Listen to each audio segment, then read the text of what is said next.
Bismillah, walhamdulillah, wassalatu wassalam, ala rasulillah, amma ba'd. We will continue reading from page 85, The Emergence of 10,000 Saints and a Law. This brings us onto the next part of the prophecy. He came with 10,000s of saints, from his right hand with a fiery law for them. Now, not all versions of the Bible translate it as 10,000s of saints. Some translate it slightly differently. For example, he came with myriads of holy ones from the south, from his mountain slopes, the New International Version, and with him thousands of saints, and his right hand a fiery law, Dewey Rhymes Bible. The original Hebrew word is ribaba, which strictly means 10,000, but also carries the general meaning of an indefinitely large number. According to the Gesenius Hebrew Lexicon, the word ribaba may mean a myriad, 10,000, cites Judges 20 verse 10, often used for a very large number. See Genesis 24 verse 60. Continues going with different examples commonly used for any very large number, such as Psalm 3 verse 7. See also Deuteronomy 33 verse 17. The Septuagint version of the Old Testament has the Greek word myrias, which also strictly means 10,000, and also carries the general meaning of an indefinitely large number. According to Strong's Exhaustive Concordance Greek Lexicon, a 10,000, by extension, a myriad or indefinite number. Is there any indication within the passage as to whether the word should be translated in the strict sense as 10,000 or the more general sense of 10,000s? In the original Hebrew, there is an indication that the strict meaning of 10,000 is more correct. The same Hebrew word ribaba can be found again in the same chapter as the prophecy. Based on Hebrew grammar rules, many Bible translators make a distinction between the word as it is used in the prophecy in verse 2 and as it appears later in verse 17. Compare some translations and note the distinction between 10,000 and 10,000s.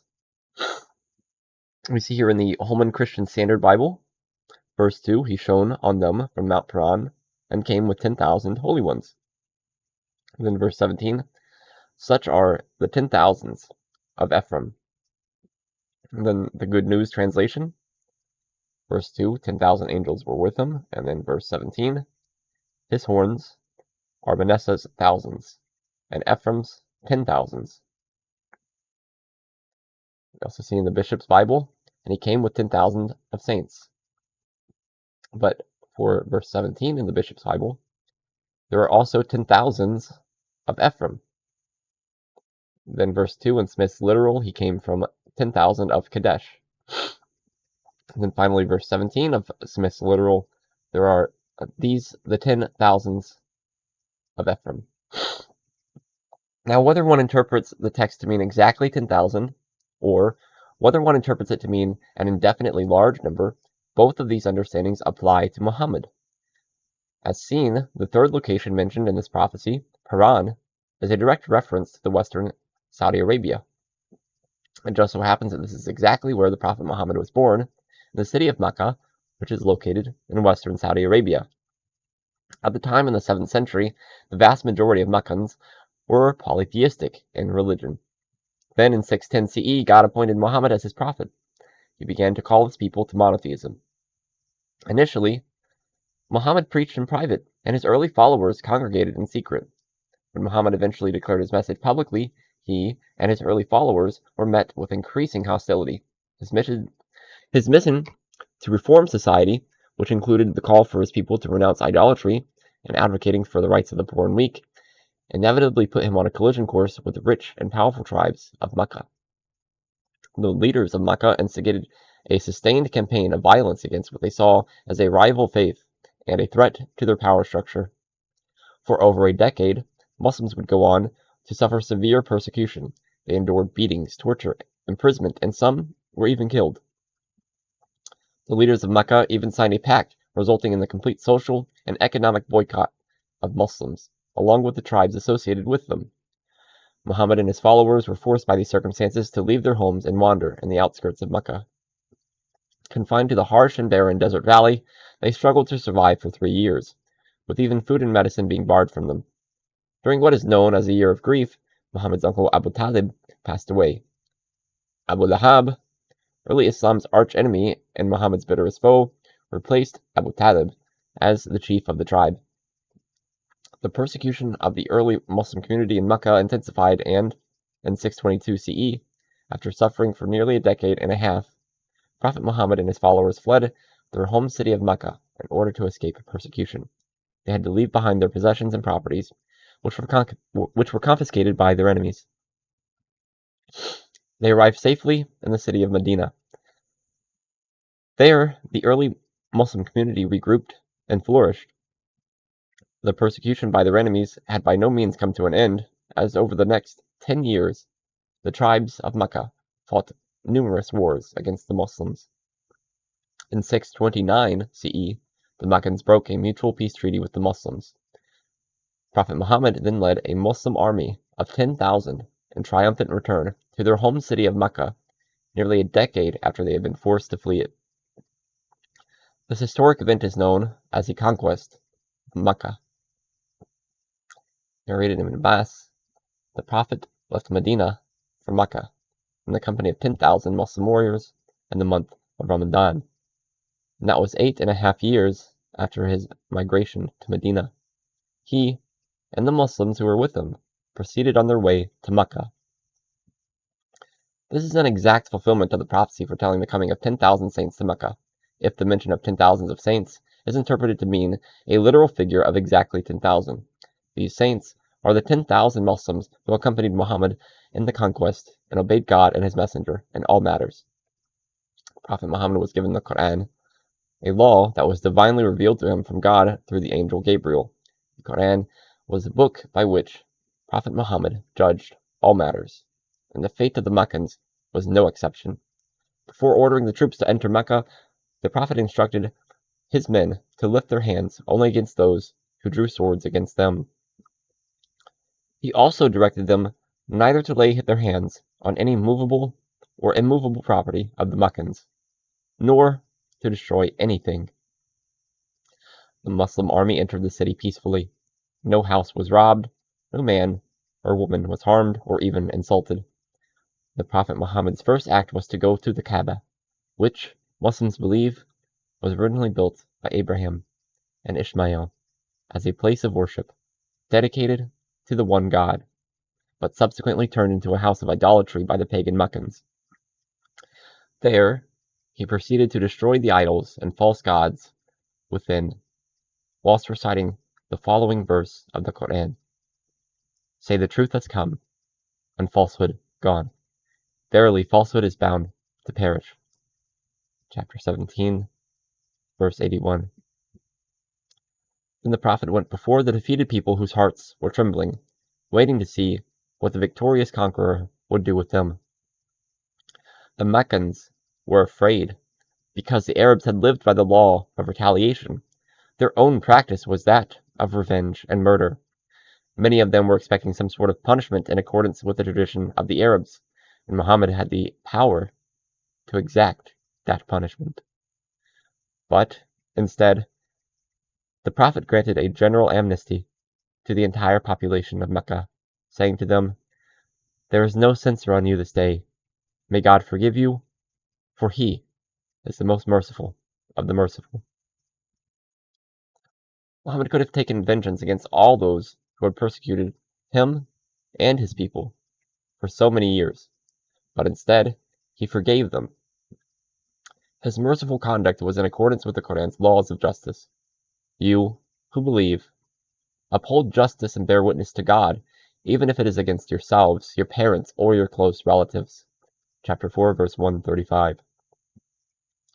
It's one thing to forgive others when you are in a position of weakness and have no choice, but it's very difficult to do so when you find yourself in a position of strength over your staunch enemies and brutal oppressors.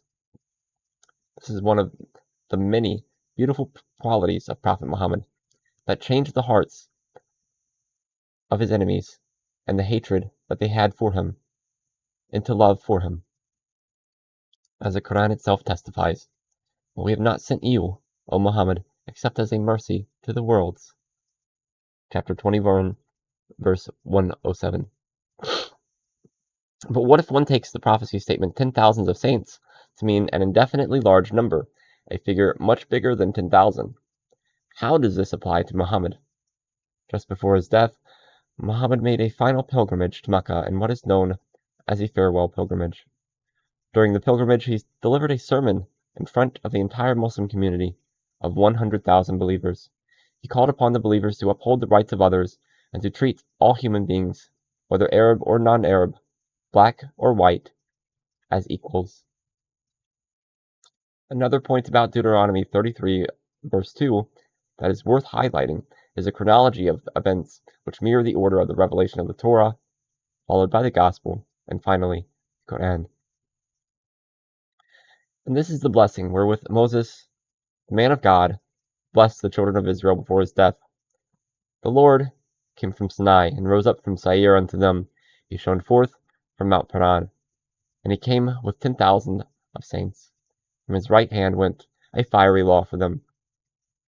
Deuteronomy 33, verses 1 to 2. Notice the language it uses to describe these events. The Lord came from Sinai and rose up from Seir. He shined forth from Mount Paran. Concerning God's first revelation, it is said, the Lord came. And the second it said, and rose up, while the third said, he shined forth.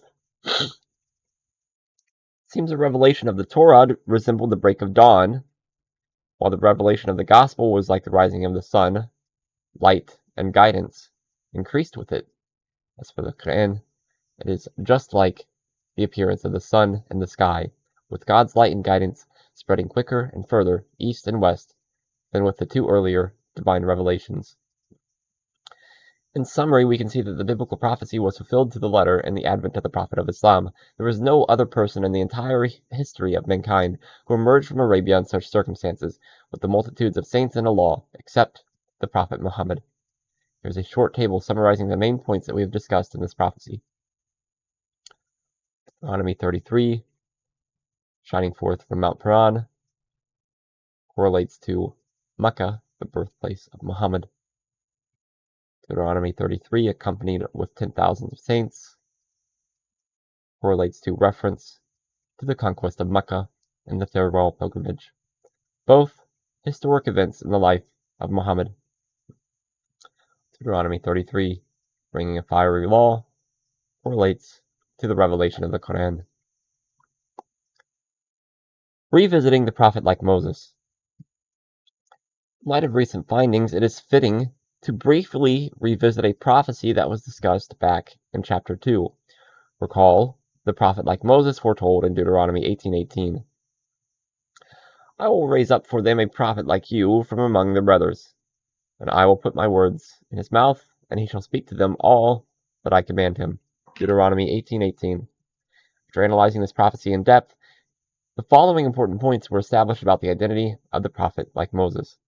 1. He will be a lawgiver. 2. He will not be from among the Israelites. Rather, he will be a descendant of a Gentile nation that is closely related to the Israelites, such as the Ishmaelites or the Edomites. Finally, he will not be sent immediately. Rather, he will be sent after Moses at some unspecified time in the future. Also recall that using these criteria, we ruled out Joshua, Jesus, and in fact, all Israelite prophets as candidates for the fulfillment of this prophecy.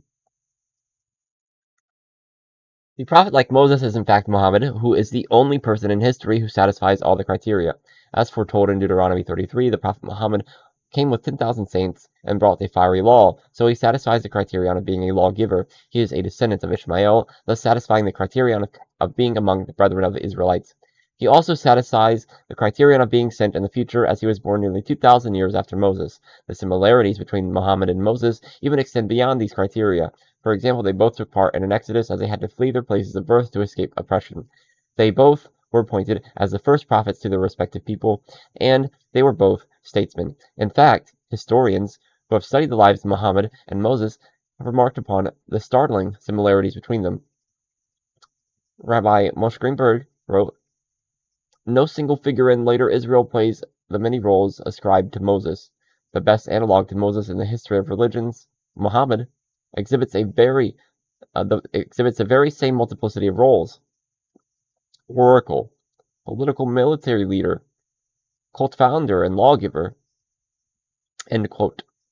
The late Reverend James L. Dow, who authored the Collins Dictionary of the Bible, wrote, under the entry of Moses, "The only man in history who can be compared even remotely to him is Muhammad." End quote. Now, some raise a contention that Muhammad was unlike Moses because he never spoke with God face to face, as Moses did in the Old Testament. The Lord would speak to Moses face to face, as one speaks to a friend. Exodus 33, verse 11. That Moses had a face-to-face encounter with God is a misconception. It cannot mean that Moses literally gazed upon God, for the Old Testament reports that God told Moses that, "You cannot see my face, for no one may see me and live."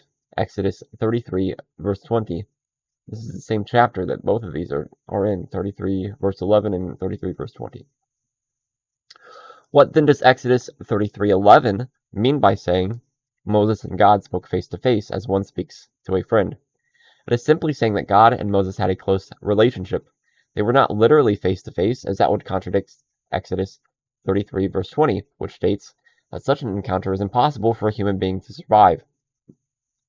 Rather, it means their communication was personal, very much like two close friends speaking to one another. This is actually similar to the personal encounter that Prophet Muhammad had with God during his lifetime and an incident known as the night journey. During the night journey, Prophet Muhammad was miraculously taken up to the heavens, where he spoke with God on several occasions and received instructions on how Muslims should perform prayer. A companion of Muhammad asked if he could see God. I misread. A companion of Muhammad asked if he saw God, to which Muhammad replied, "He is veiled by light. How could I see him?" End quote. Even though Muhammad did not gaze upon God, the fact remains that he stood in the presence of God and directly conversed with him, just as Moses did. In fact, the Quran explicitly states that God spoke directly to multiple prophets. Those messengers, some of them we cause to exceed others. Among them were those to whom God spoke, and he raised some of them in degree. Chapter 2, verse 253.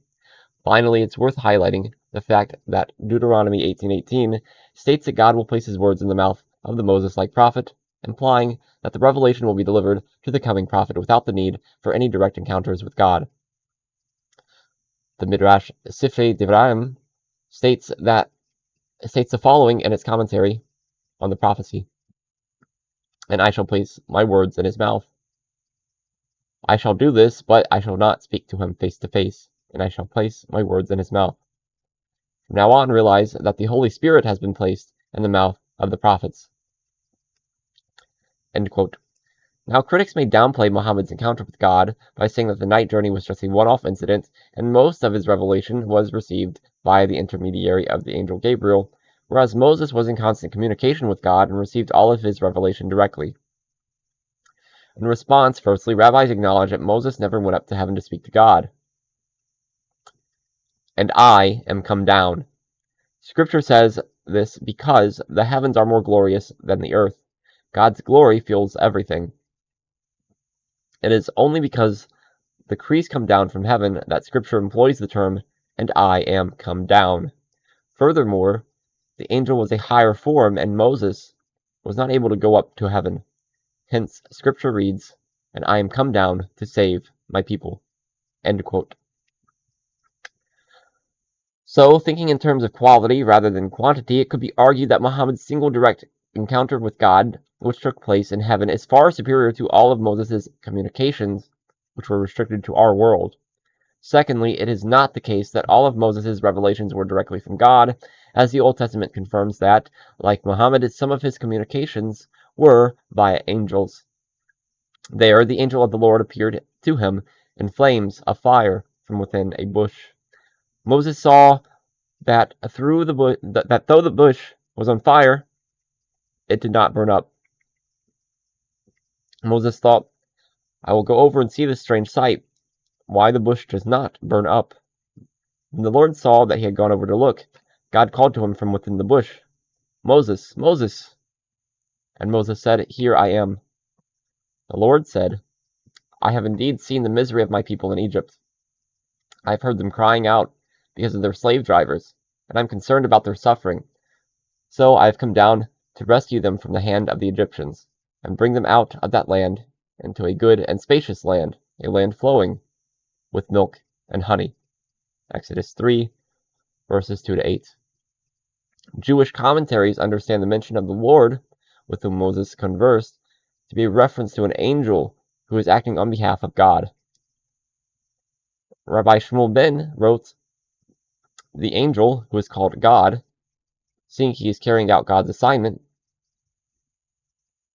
Rabbi Meir Lebush ben Lahiel Michel Wisser wrote, the vision in this verse demonstrates that Moses also began his prophecy as the other prophets, for in this first prophecy, Hashem spoke to him by means of an angel. End quote.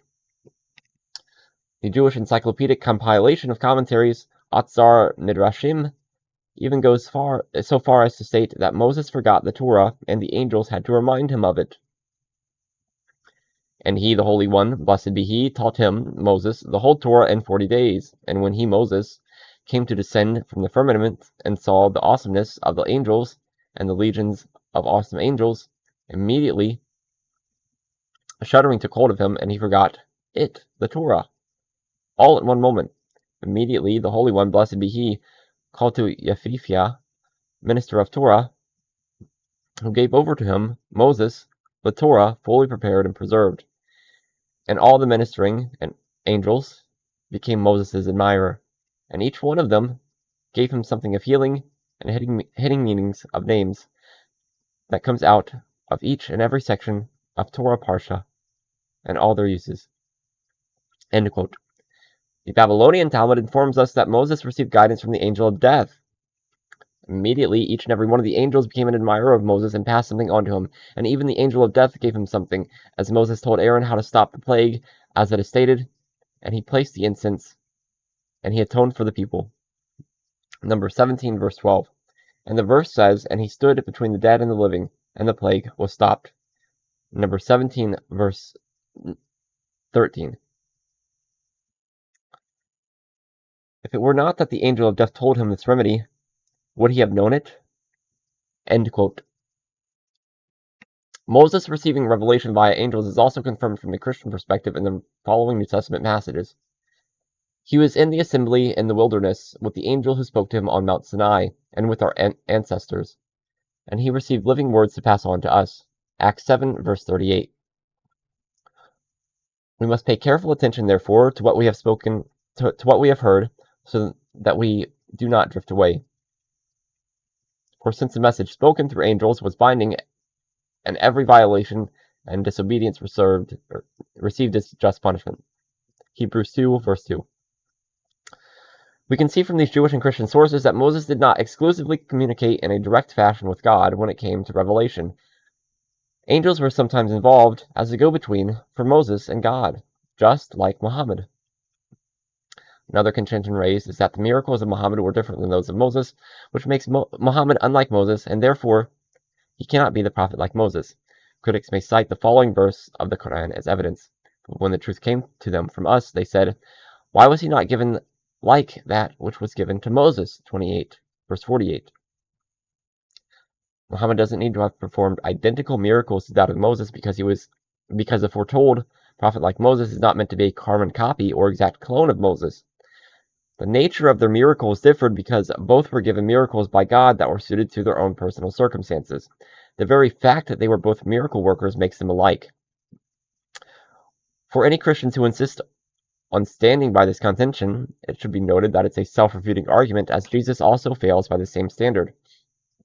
According to the New Testament, a crowd approached Jesus and asked him to repeat the manna miracle from the time of Moses. Jesus does not repeat the miracle and instead responds by telling them that he himself is the true bread from heaven. So they asked him, what sign then will you give that we may see it and believe you? what will you do? Our ancestors ate the manna in the wilderness. As it is written, he gave them bread from heaven to eat. Jesus said to them, very truly I tell you, it is not Moses who has given you the bread from heaven, but it is my Father who gives you the true bread from heaven. For the bread of God is the bread that comes down from heaven and gives life to the world. John 6, verses 30 to 33. As the International Critical Commentary notes, to appreciate the significance of this allusion to the manna, it must be borne in mind that there was a general belief, more or less explicit, that the Messiah, when he came down, would outdo Moses, the great national hero of Israel, and the wonders which he would accomplish. It was a rabbinical saying, the former Redeemer caused manna to descend for them, and like manner shall our latter Redeemer cause manna to come down. As it is written, there shall be a handful of corn in the earth. Psalm 72, verse 16. Accordingly, the questioners of Jesus are here represented as telling him that something more wonderful than the miracles of loaves was expected of one who claimed to be the Messiah. We have here a reminiscence of an object to Jesus, which is historical. End quote. So, if Christians insist on the prophet like Moses being a carbon copy or exact clone of Moses, then Jesus himself is ruled out as a candidate.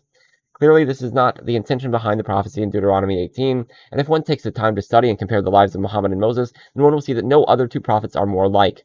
Muhammad fulfills every criterion set out in the prophecy, as we have already discussed. Another contention worth covering is the claim that Muhammad cannot be a genuine prophet because he prophesies in a name other than Yahweh, and also called to the worship of a foreign god, Allah.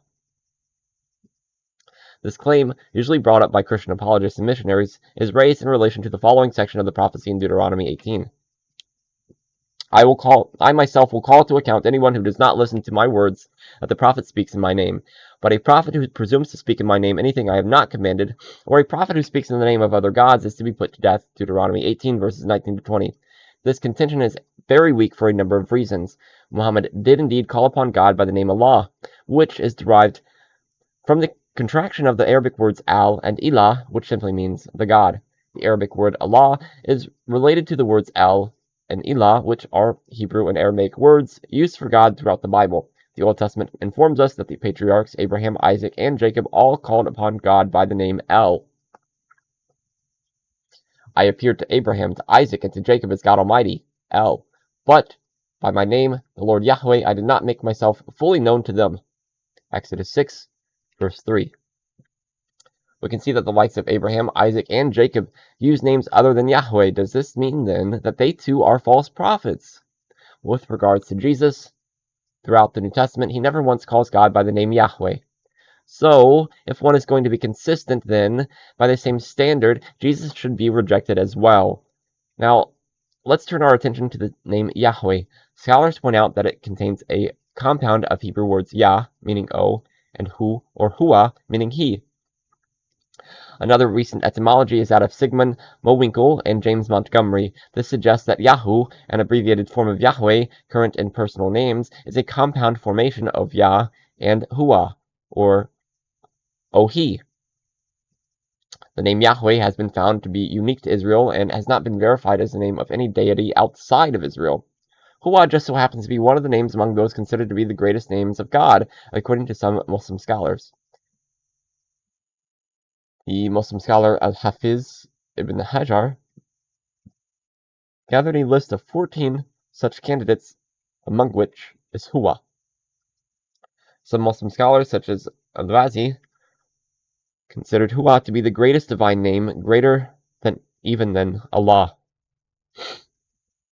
According to some commentators, he, Hua, designates God in and of himself, the undifferentiated divine self or essence. Hua would thus be the greatest name of God, and one of the most effective formulas for calling upon divine aid would be Yahuwah, Yaman, Lahua, Lahua. O He, O the one other than whom there is no He, or O He, O the one who is He, other than whom there is no God. For Al-Razi, Hua indicates a degree of divinity above that designated by the name Allah. When Allah is understood to indicate God in relation to the multiplicity that the divine essence or self brings forth." End quote. We can see that based on this opinion, the Prophet Muhammad was very much aware of the name Yahweh by virtue of calling upon God by Huwa, which can be found throughout the Quran. The study Quran elaborates further in its commentary on Huwa. As Muslims mediated upon the relationship between the one God and the multiplicity of creation that God brings forth, the opening words of the surah came to be employed to identify different aspects of divine oneness. According to some commentators, he, Huwa, designates God in and of himself, the undifferentiated divine self or essence. Huwa would thus be the greatest name of God, and one of the most effective formulas for calling upon divine aid would be Yahuwah, Yaman, La, Huwa, Allah, Huwa, O He, O the one other than whom there is no He, or O He, O the one who is He, other than whom there is no God. End quote. An important point to consider is that the book of Daniel contains a very interesting Aramaic phrase when describing God. Ilaha Haya wa Kayam, which means He is God, the living and eternal. Daniel 6, verse 26. The very same phrase in Arabic can be found in the Quran. Allah, Al-Hayyu Qayyum, which carries the exact same meaning, God, the ever-living, the eternal. So if Christians wish to insist that Allah and the Quran is a foreign god, then by implication the Prophet Daniel was also worshipping a foreign god. The reality is that the Arabic word Allah and Aramaic Ilaha is one of the many names that the Old Testament prophets called upon God by. Finally, it should be pointed out that the labels are not important. God has many names and attributes that can be invoked. As the Quran informs us, call upon Allah or call upon the Most Merciful. Whichever name you call, to Him belong the best of names. Chapter 17, verse 110. Rather than being overly fixated on names, the more important question to ask is, does Muhammad's conception of God contravene that of the biblical prophets? The answer is no. Muhammad's core message was one of pure monotheism, to worship God alone without partners or equals. This is perfectly in line with the central teachings of the Old Testament. In fact, rabbis permit Jewish people to pray in Muslim spaces of worship in scenarios where there is no synagogue available. This is because they recognize that mosques are places that are free of idolatry. By comparison, the same rabbis do not permit Jewish people to even set foot in a church, let alone worship in them. Rabbi Maimonides, who is considered one of the main foundations of modern Jewish law and the most widely accepted authority on Jewish philosophy, wrote the following with regards to Allah. These Ishmaelites are not idol worshippers in the least, and paganism has been long since cut off from their mouths and their hearts, and they worship the singular God properly and without any blemish. End quote. If Allah is such a foreign God as some Christian apologists and missionaries claim, then why would rabbis permit Jewish people to pray in Muslim places of worship? Compare his thoughts on the Christian conception of God. Know that this Christian nation, who are making the claim of a Messiah with all their many different sects, are all idol worshippers, and all their holidays are forbidden, and we deal with them regarding religious issues as we would pagans. Therefore, one must know that in every one of the Christian nation's cities which has an altar, meaning their house of worship, it is a pagan house of idolatry without any doubt. End quote. Ironically, it is actually the Christian conception of God that is foreign from a Jewish perspective. One final contention worth covering is the famous satanic verses. There was an incident in which the devil allegedly interfered with the revelation of the Quran. After Muhammad publicly recited divinely revealed verses, so have you considered Allat and Al-Uzza and Manat the third, the other one, 53, verses 19 to 20. The devil is said to have caused Muhammad to utter the following words. These are the high-flying ones whose intercession is to be hoped for. Allat, Al-Uzza, and Manat were three goddesses who were worshipped by the pagans. The story goes on to say that after hearing these words, the pagan Meccans were so happy at the apparent compromise that Muhammad appeared to have made towards their religion that they fell into prostration, Christian apologists and missionaries use this story to make the point that Muhammad must be a false prophet because he was satanically inspired to praise idols, which directly contradicts Deuteronomy. But a prophet who presumes to speak in my name anything I have not commanded, or a prophet who speaks in the name of other gods, is to be put to death. Deuteronomy 18 verse 20. The first thing to note about this story is that the vast majority of Muslim scholars consider it to be fabricated. It is not an authentic report because it cannot be traced back to the Prophet Muhammad. And the Islamic science of validating narrations, that is, ilm al-hadith, which are the statements and actions of Prophet Muhammad as memorized and transmitted by his close companions. One of the conditions for a transmission, a report, a hadith, to be considered authentic is that it must be traceable back to Muhammad himself without any breaks or gaps in transmission. Hence, all such stories are considered to be inventions because none of them have a complete chain of transmission going back to Muhammad. Another issue with the story is that it is inconsistent with the Quran itself. The very next verses of the same chapter of the Quran go on to say, "Is the male for you and for him the female?" That then is an unjust division. They are not but mere names you have named them, you and your forefathers, for which God has sent down no authority. They are not except assumption and what their souls desire, and there has already come to them from their Lord guidance. 53 verses 21, 22, and 23. Here the Quran is criticizing the hypocrisy of the pagan Meccans for attributing daughters to God, when they used to bury their own baby daughters alive out of a perceived shame of giving birth to females. If the Prophet Muhammad had been reciting such verses, then why would the pagan Meccans prostrate out of happiness, as the story alleges, when the Quran is actually severely criticizing not only their beliefs, but also beliefs of their forefathers? We can see that the claims of the story are not consistent with the content of the Quran itself. Another point to consider is that even for the minority of scholars who consider the incident to have taken place, they do not say that it was the tongue of Prophet Muhammad that uttered the blasphemous words, but rather it was the devil who put the words into the ears of the pagan Meccans. Now that the satanic verses has been dealt with from an Islamic perspective, let's scrutinize Deuteronomy. But a prophet who presumes to speak in my name anything I have not commanded, or a prophet who speaks in the name of other gods, is to be put to death. Deuteronomy 18 verse 20. The Hebrew word translated as presumes here is zawud, which means to act proudly, act presumptuously, act rebelliously, be arrogant. This is why the Jewish Chumash commentary translates it as, but the prophet who intentionally speaks a word in my name, which I did not command him to speak, or who speaks in the name of other gods, that prophet shall die.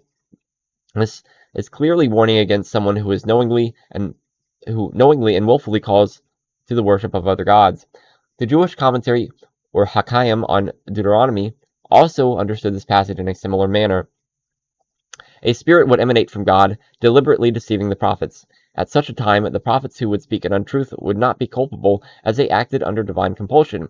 Therefore, when the Torah speaks of the penalty for a false prophet, it had to make an exception for situations such as that involving Mikoya.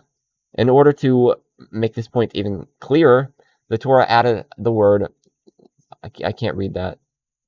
That is, when the prophet deliberately and with sinful intention speaks of things God has not said to him, only then is he guilty of the death penalty.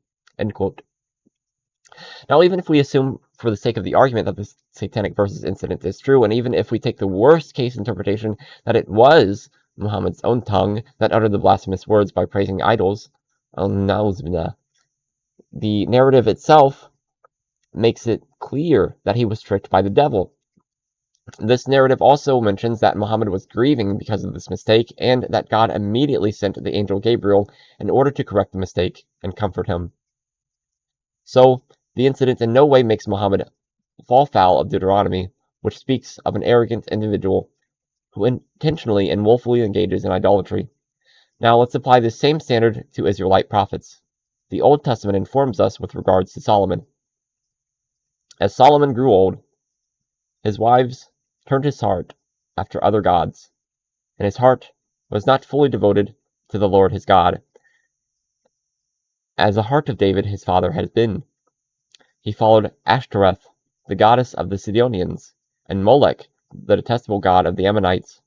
So Solomon did evil in the eyes of the Lord. He did not follow the Lord completely as David his father had done. 1 Kings chapter 11, verses 4 to 6, we can see that according to the Old Testament, Solomon's heart is said to have grown fond of idols to the extent that he willfully engaged in idolatry. Does this mean that he is to be rejected too? With regards to Jesus, Christians believe that he taught a triune concept of God that is alien to the pure monotheism of Moses, Abraham, and all the Old Testament prophets. By this same standard, Jesus falls foul of Deuteronomy and must be rejected.